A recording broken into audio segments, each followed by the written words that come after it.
Hello student. इसके पहले वाले वीडियो में हम लोगों ने गास थ्योरम के एप्लीकेशन के बारे में पढ़ा था और उसमें electric field intensity due to a line charge. Today we have to discuss about the electric field intensity due to a charge sheet. Electric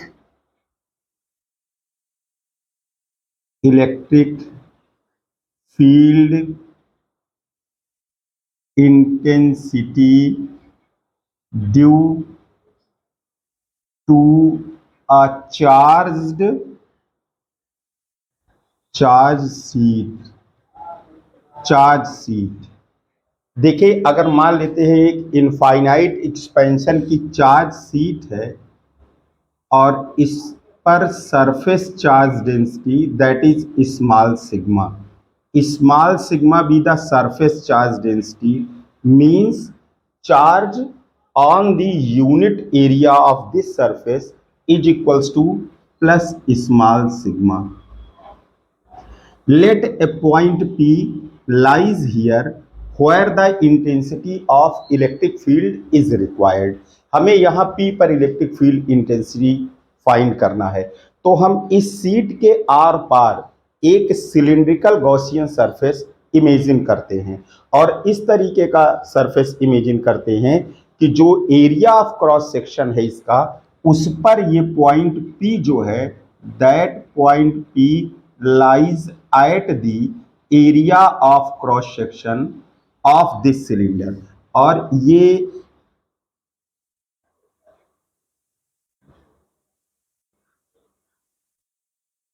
imagine कर सकते हैं, ये एक सिलिंड्रिकल सरफेस इसके आर पार है और इस सिलिंड्रिकल गॉसियन सरफेस का जो एरिया ऑफ क्रॉस सेक्शन है ये ए सपोज कर लेते हैं।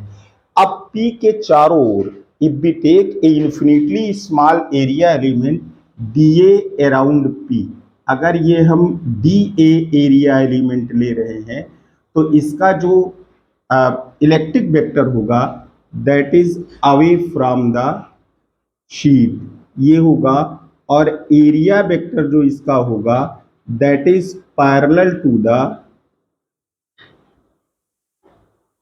वेक्टर डीए, ये दोनों पैरेलल होंगे।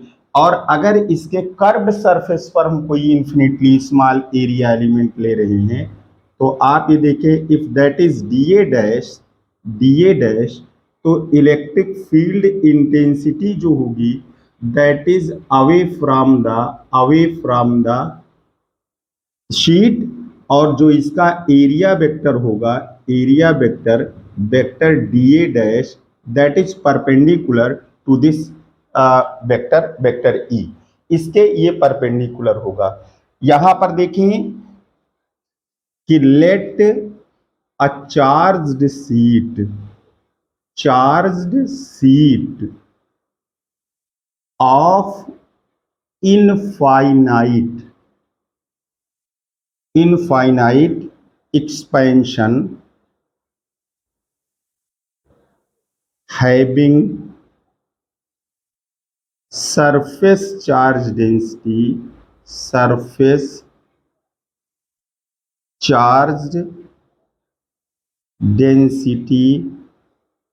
small sigma placed in air। ये बात हमें लिखना जरूरी है कि अगर ये एयर में नहीं रखा होगा तो जहां पर permittivity of free space epsilon not है वहां पर हमको एप्सिलॉन नॉट के लिखना होगा। तो ये एक इनफाइनाइट एक्सपेंशन की सीट है और इस पर सरफेस चार्ज डेंसिटी है that is small sigma. Let a point P lies near this charged sheet। इसके नजदीक एक पॉइंट P है। To find electric field intensity at point P be draw a spherical, we draw a cylindrical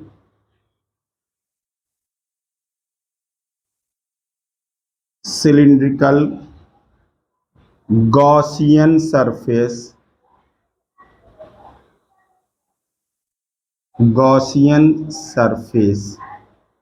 surface एक cylindrical Gaussian surface, इसके आर पार ये हम ड्रा कर रहे हैं एक सिलिंड्रिकल गॉसियन सरफेस। ये हम इसके दोनों साइड में, मतलब ये समझिए ये सीट है और गॉसियन सिलिंड्रिकल सरफेस इस तरफ से दोनों तरफ इसको पास करके ये निकला हुआ है, इमेजिन किए हुए हैं। तो आपको अगर इस पॉइंट पर इलेक्ट्रिक फील्ड इंटेंसिटी फाइंड करना है, then we draw a infinitely small area element around P। Electric Gaussian surface, if we take a small area element around point P, then vector E and vector dA parallel to each other।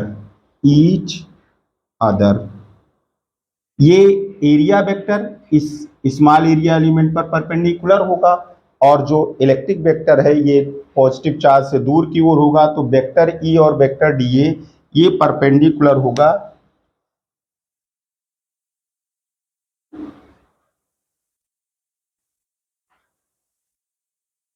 But vector E and vector D dash are perpendicular to each other। Gauss theorem को apply करने के लिए हमें इस cylindrical surface से पास होने वाला पूरा फ्लक्स निकालना होगा। तो इसमें दो तरीके का सरफेस है सिलेंडर में, एक तो है कर्व सरफेस और एक दोनों साइड में एरिया ऑफ क्रॉस सेक्शन है। तो जहां पर एरिया ऑफ क्रॉस सेक्शन है वहां पर जो स्मॉल एरिया एलिमेंट है उससे गुजरने वाला वेक्टर ई और ये वेक्टर डी ये पैरेलल होगा, जबकि कर्व्ड सरफेस पर जो स्मॉल एरिया एलिमेंट है वहां से गुजरने वाला इलेक्ट्रिक वेक्टर और एरिया वेक्टर परपेंडिकुलर होगा। तो you can say that there is no flux passing through the curved surface of this cylinder. The total flux passing through the cylinder is equals to the flux passing through the area of cross section of this cylinder। तो ये आपने लिखा। अब देखिए to electric flux passing through whole cylindrical Gaussian surface. Electric flux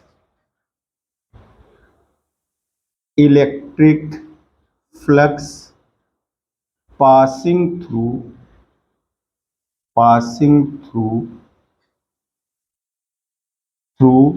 whole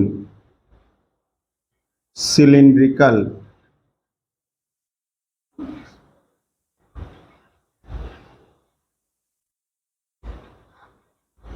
Gaussian surface phi E is equals to flux passing through the curved surface। तो आप ये लिख सकते हैं surface integral of vector E dot vector D A dash और plus 2 time ये दो area of cross section है, इससे जितना फ्लक्स पास होगा इससे भी उतना ही फ्लक्स पास होगा। तो 2 टाइम कर दीजिए surface integral of vector E dot vector D ए। आप ये समझ लीजिए वेयर ए क्या है, A be the area of cross section है। क्या है? क्रॉस सेक्शन है, ये क्रॉस सेक्शन। अब देखें ये टर्म जो है that is equals to 0, E dA dash cos theta or cos 90 is equals to 0. So the total flux passing through this cylinder is equals to the flux passing through the two times the flux passing through one area of cross section of this cylinder. तो phi E is equals to होगा, ये term zero हो जाएगा, तो ये 2 into surface integral of vector E dot vector dA होगा. Phi E is equals to होगा 2 time E dA and cos 0 होगा, और phi E is equals to होगा 2 surface integral of E dA. ये surface integral of E dA होगा. According to Gauss theorem,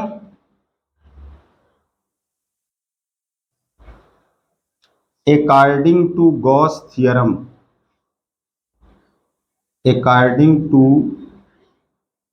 Gauss's theorem, total flux passing through this Gaussian surface is equals to charge enclosed by the Gaussian surface divided by epsilon naught. तो आप ये देखिए, अगर कोई ये sheet है और एक सिलेंडर इसके आर पार है, तो जितना एरिया ऑफ क्रॉस सेक्शन इस सिलेंडर का है, उतना ही एरिया इस शीट का, ये उतने ही एरिया आ रहा है. अगर ये शीट है, दोनों तरफ ये सिलेंडर है, तो कितना एरिया उसका आ रहा है, जितना कि इस सिलेंडर का एरिया है. और सिलेंडर का एरिया कितना है, ए है, और इस पर सरफेस चार्ज डेंसिटी कितना है, स्मॉल सिग्मा है. तो कुल कितना चार्ज हो जाएगा, small sigma into A by epsilon not होगा. Small sigma that is the charge on the unit area of this sheet and A be the area of cross section of the cylinder. So the total charge enclosed inside this Gaussian cylindrical Gaussian surface is equals to small sigma into A by epsilon naught. अब ये value हम यहाँ put कर देते हैं.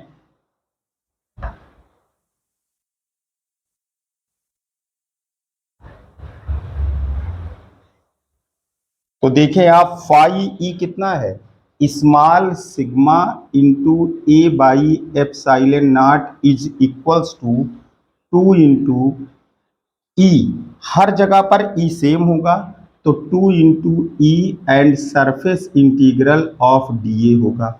Small area element dA है और पूरा एरिया कितना है, ए है, तो सरफेस इंटीग्रल क्या हो जाएगा, पूरा area of cross section. Small sigma into A by epsilon not is equals to 2 E into A होगा, ए दोनों साइड में कैंसिल हो जाएगा. E is equals to small sigma by 2 epsilon not. That is the electric field due to a charge sheet of infinite expansion. आप ये बात इसमें ध्यान से देख रहे होंगे कि ये जो इलेक्ट्रिक फील्ड है, ये इस शीट से डिस्टेंस पर नहीं डिपेंड करता है. तो ऐसा नहीं है कि कहीं भी फील्ड निकाली जाएगी तो हमेशा इतनी आएगी. ये फार्मूला केवल इसलिए है, if you want to find the electric field due to a charge sheet at a point lies near the charge, इसके आसपास के जगहों के लिए ये इलेक्ट्रिक फील्ड इंटेंसिटी है, E is equals to small sigma by 2fTA है. अब इसको अप्लाई करके हम दो पैरेलल चार्ज शीट के बीच में किसी पॉइंट पर और उसके बाहर किसी पॉइंट पर हम इलेक्ट्रिक फील्ड की इंटेंसिटी फाइंड कर सकते हैं.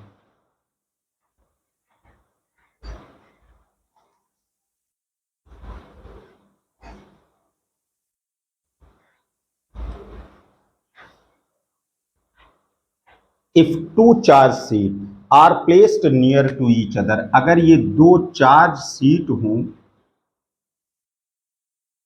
एक दूसरे के पास ये रखी गई हूं,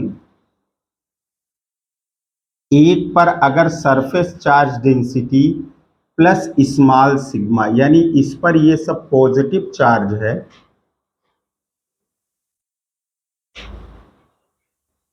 और दूसरे पर ये निगेटिव चार्ज है. दो चार्ज शीट अगर ये रखी गई है एक दूसरे के पास, और ये बीच में कोई पॉइंट P है और यहाँ बाहर कोई पॉइंट ये Q है, तो we have to find the electric field intensity at point P and point Q. तो देखें आप यहाँ पर कि जो ये पॉजिटिव चार्ज है, इसके कारण इलेक्ट्रिक फील्ड इंटेंसिटी किधर होगी, away from the positive charge, और ये माइनस चार्ज के कारण जो इलेक्ट्रिक फील्ड होगी ये टुवर्ड द निगेटिव चार्ज। तो यहाँ पर E1 और E2 यानी पहली वाली प्लेट के कारण E1 है इलेक्ट्रिक फील्ड इंटेंसिटी, दूसरे वाले प्लेट के कारण E2 है। तो E1 और E2 दोनों एक डायरेक्शन में होंगे क्योंकि पॉजिटिव चार्ज के कारण फील्ड दूर की ओर और नेगेटिव चार्ज के कारण उसके तरफ। बट बाहर अगर कोई आप पॉइंट ले रहे हैं तो पॉजिटिव चार्ज के कारण इलेक्ट्रिक फील्ड दूर की ओर होगा और नेगेटिव चार्ज के कारण इलेक्ट्रिक फील्ड टुवर्ड होगा। तो point P, if point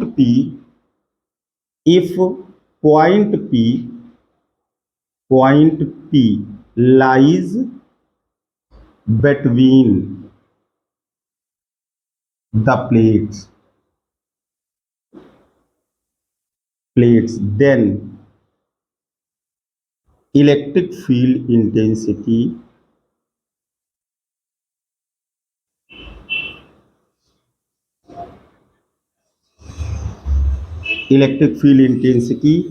at P। तो आप यहां पर देखिए EP क्या होगा, that is equals to E1 plus E2, क्योंकि E1 और E2 दोनों का डायरेक्शन एक ही है। तो अब इसमें अगर लिखें तो एक प्लेट के कारण अभी हमने डिराइव किया है small sigma by 2 epsilon naught. तो ये EP जो होगा that is equals to small sigma by 2 epsilon not, और निगेटिव चार्ज के कारण भी उतनी ही फील्ड है और दोनों का डायरेक्शन सेम है तो ऐड हो जाएंगे। तो EP is equals to small sigma by epsilon not, that is the electric field at a point inside the charge to charge C। ये भीतर इसके ये फील्ड आएगा।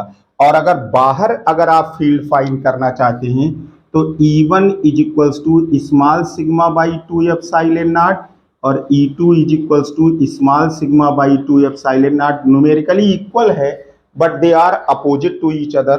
तो अगर ये Q पॉइंट है, EQ आप फाइंड करना चाहते हैं तो ये E1 माइनस E2 होगा और EQ is equals to small sigma by 2 epsilon naught minus small sigma by 2 epsilon not, और EQ इज इक्वल्स टू 0 हो जाएगा।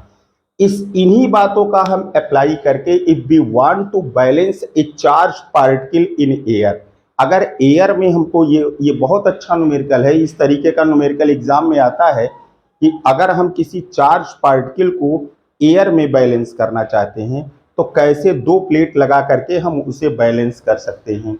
ये देखिए आप यहाँ पर balancing a charge particle in air, balancing a charged particle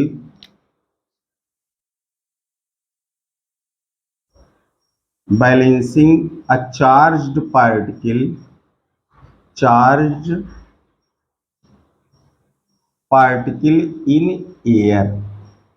अगर ये चार्ज पार्टिकल है और लेट अस सपोज इस पर प्लस चार्ज है और ये प्लस Q चार्ज है, तो वेट इसका क्या होगा, weight mg always act downward. Weight हमेशा चाहे ये पॉजिटिव हो या निगेटिव, वेट जो इसका होगा दैट ऑलवेज डाउनवर्ड, नीचे की ओर होगा।